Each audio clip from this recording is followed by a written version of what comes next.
Hey guys, welcome back to another video, and today I'm in No Man's Sky. Why am I here, you may ask? Well, yes, originally this game was panned. When it first came out, it failed to hit most of its promises, and everybody uninstalled. Well, I've heard a lot about it recently, and I thought I'd give it a go. I do love space exploration, and when I got in, it was much improved from the last time I played it, and so I've been giving it a go. I've sunk 100 hours into it, and I thought I would explain to you guys why I am playing it and give you 10 good reasons for you to consider giving it a go. It really is a great game. Let's have a look at these reasons. Okay, so the first reason, I'm going to try and keep these short and sweet, is the starship system. They are very impressive. You can see here this hauler just landed. You get a variety of colours, they're all randomly generated, and there's different types of ship like haulers and shuttles and fighters, obviously each having their own specific function, and each one you can personalise. You can install modules, you can make them better, increase their scanning ability, the range of weapons that they have. It really is complex. And it's a hauler, so you've got lots of cargo slots, you get technology slots. It's very intense and really cool. And to really top it all off, you can actually collect your own set of starships. I think you can have up to 9 now. That I think that's the latest update, and you keep those on your freighters, which is something else you get. You get a fleet of freighters as well as you move into the game. This is so cool. There's so many options, and you can spend hours just messing around, looking for the right ship, finding those rare ships. Really cool aspect to the game. So the second reason you should consider is your multi-tool. Now this is your weapon, your scanner, your terrain manipulator, all rolled into one. It is a very cool device and something you can upgrade. So this is an upgraded version. This is an A class. This one's much better than the one you start out with. It's got the maximum number of slots because you want to try and get as much technology into it as possible. I haven't actually got a lot of weapons on this. I've just got the bolt caster, which is your standard weapon. I use mine for scanning and mining. And you can see it here. Just pull it out. You see. So this is your mining beam, and you mine the resources from anything you see, animals, plants, whatever. You then got your terrain manipulator. You can gouge out big holes. You can actually put stuff back in. You can change the size of the beam that you manipulate with. So if I switch it to creating terrain, you see here you can add terrain and build. I mean, there's so many options in this game. It is absolutely bonkers. Then you've got your bolt caster. Okay, it's reloading at the moment, and that fires. Let's shoot these animals. You see, you can shoot sentinels, which are the enemies in game, and you even get resources when you shoot stuff. So it's an amazing thing. You can upgrade it. It looks really cool. The third reason is the planets. They're very special. Each one is randomly generated. All the flora and fauna is randomly generated. Resources, the weather types, the atmospheres, it's all random, and it affects how that planet operates. Its ecosystem is unique to each world. You can find a range of settlements and crashed freighters on planets. You can find resources that you can mine. They are the focus for missions. They are intense, and it's nice to be able to take ownership because you can build bases, which we're going to have a look at, and they are just amazing. I rarely get tired of exploring these worlds. They're a great part of the game. The fourth reason is the sheer vastness of this game. You're not limited to a small number of solar systems. No, it's ridiculously huge, famously huge. I think it's the biggest environment in any game ever created. And let's just have a quick look here at the log. Discoveries so far.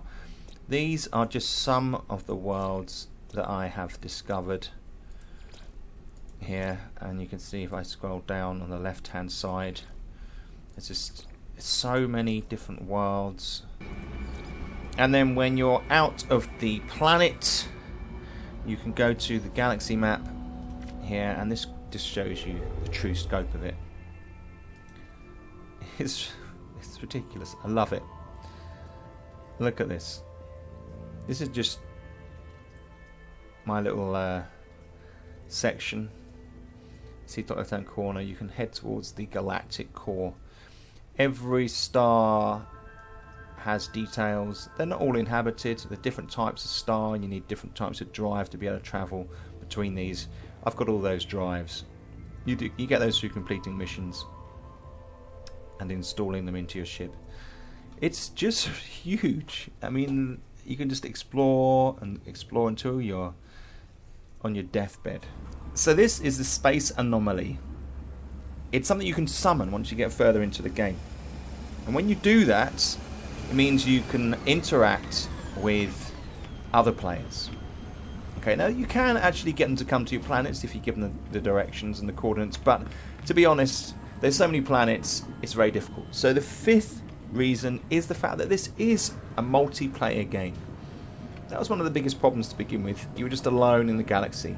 But now this is the central hub where you can come and meet people and do joint missions and talk and chat, and just know that there's a place where you can meet up with your mates.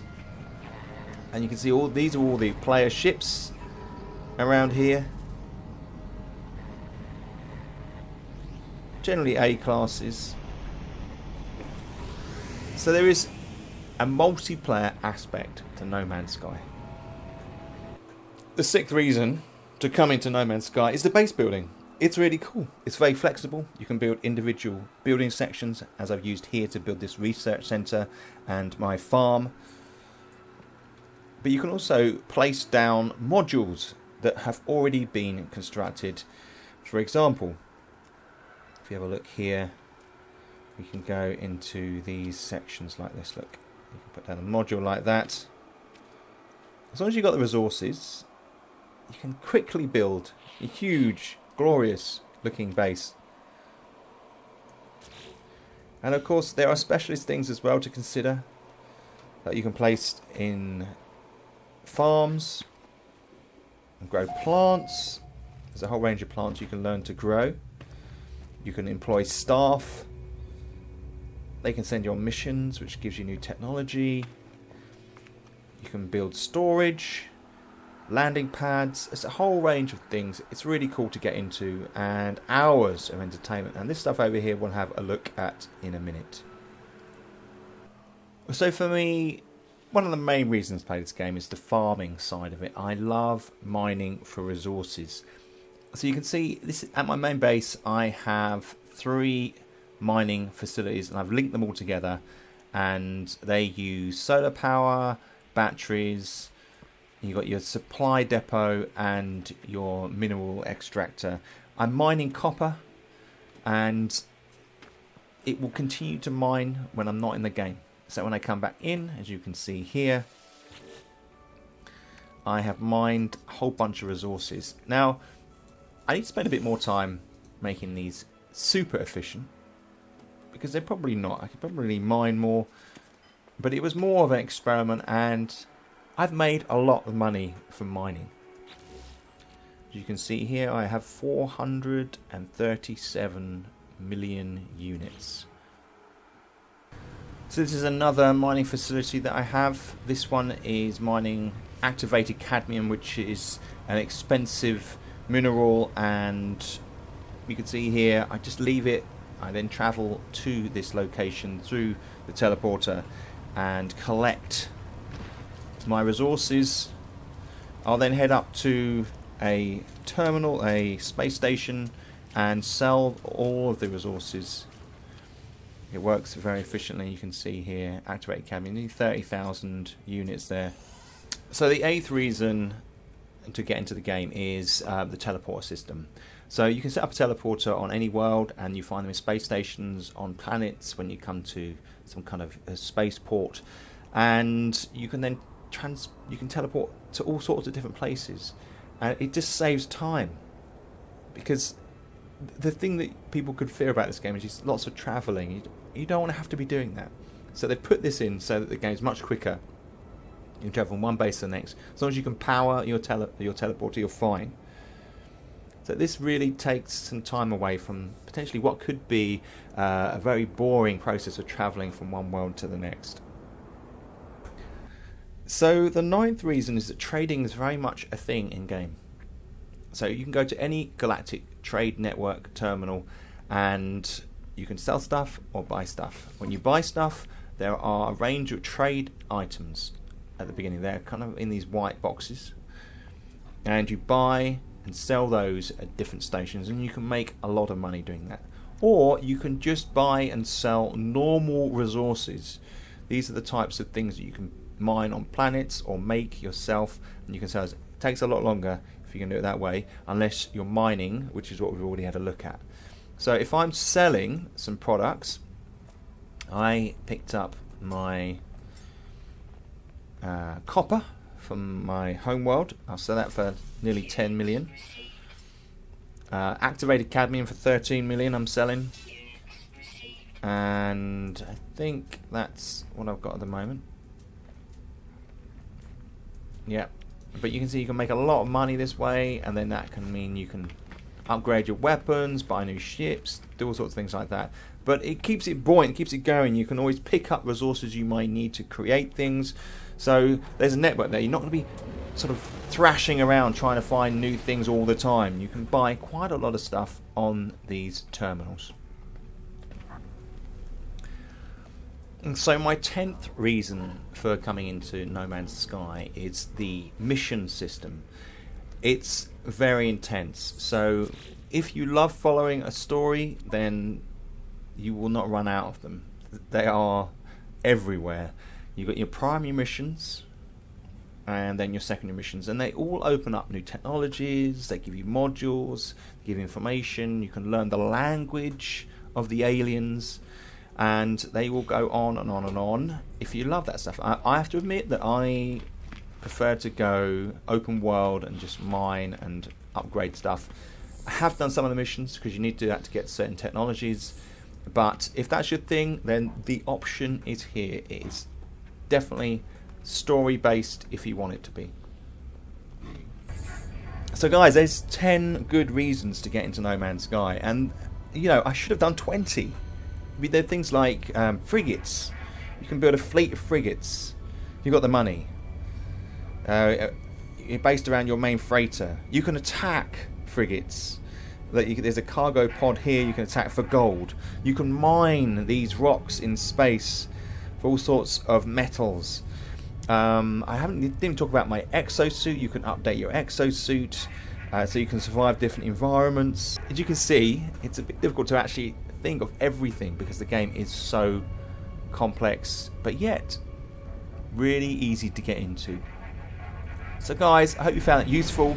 If you did, click the thumbs up. If you do decide to give No Man's Sky a try, let me know in the comments section down below, or if there are reasons why you don't want to, I'd like to hear those as well.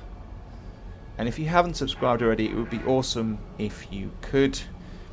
Guys, I will see you very soon. Thanks again.